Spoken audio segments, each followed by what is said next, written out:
जय श्री सीताराम। जय गौ माता की। समय नहीं है, आजकल ये शब्द सुनने में बहुत ही आम हो चुका है। 12 घंटे का सफ़र 4 घंटे में सिमट गया, फिर भी एक आदमी कहता है समय नहीं है। 12 लोगों का परिवार 2 लोगों में सिमट गया, फिर भी एक आदमी कहता है समय नहीं है। जो संदेश 4 हफ्ते में मिलता था अब 4 सेकंड में मिलता है, फिर भी आदमी कहता है समय नहीं है।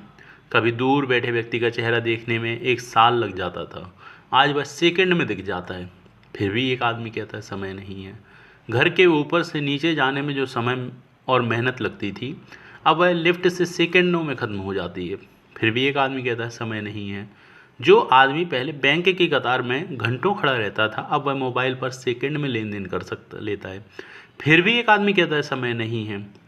अब हमें समझना पड़ेगा कि समय नहीं है। स्वास्थ्य जांच जो पहले हफ्तों में होती थी अब घंटों में होती है, फिर भी एक आदमी कहता है समय नहीं है। एक्टिवा चलाते समय एक हाथ में हैंडल दूसरे में मोबाइल, क्योंकि उसे रुककर बात करनी होती है नहीं होती है, तो फिर भी कहता है समय नहीं है। समय नहीं है जब ट्रैफिक जाम होता है तो हम 2 लेन क्रॉस करके तीसरी लेन बना लेते हैं, क्योंकि समय नहीं है। किताब पढ़ने का समय नहीं है, माता पिता को फ़ोन करने का समय नहीं है, प्रकृति का आनंद लेने का समय नहीं है। समय नहीं है, लेकिन IPL के लिए समय है, नेटफ्लिक्स के लिए समय है, शटर फुटर रील्स के लिए समय है, राजनीति पर चर्चा करने के लिए समय है, लेकिन खुद के लिए समय नहीं है। दुनिया आसान हो गई है, गति बढ़ गई है, तकनीकी करीब आ गई है, दूरियां मिट गई हैं, सुविधाएं बढ़ गई हैं, अवसर बढ़ गए हैं, लेकिन इंसान ने समय नहीं है कहकर खुद को दूर कर लिया है।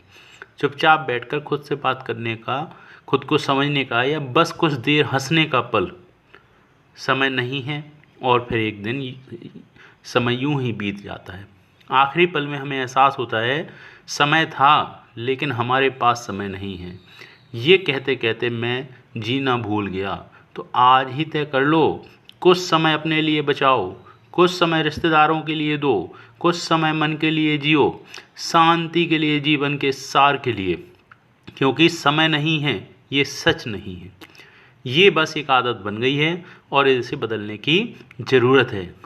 जय श्री सीताराम। जय गौ माता की। संसार बड़ा अद्भुत है दोस्तों, हर चीज़ बढ़ सकती है, हर चीज़ आप खरीद सकते हैं। समय एक ऐसा अमूल्यवान चीज़ है जिसको ना तो आप किसी दाम दे करके किसी प्रकार से खरीद सकते हैं, ना ही किसी राजनेता की सोच सिफारिश से आप इसको बढ़ा सकते हैं। और एक बार समय जाने के बाद आप अपने रूठे और बिछड़े से प्रियजनों से दोबारा नहीं मिल पाएंगे।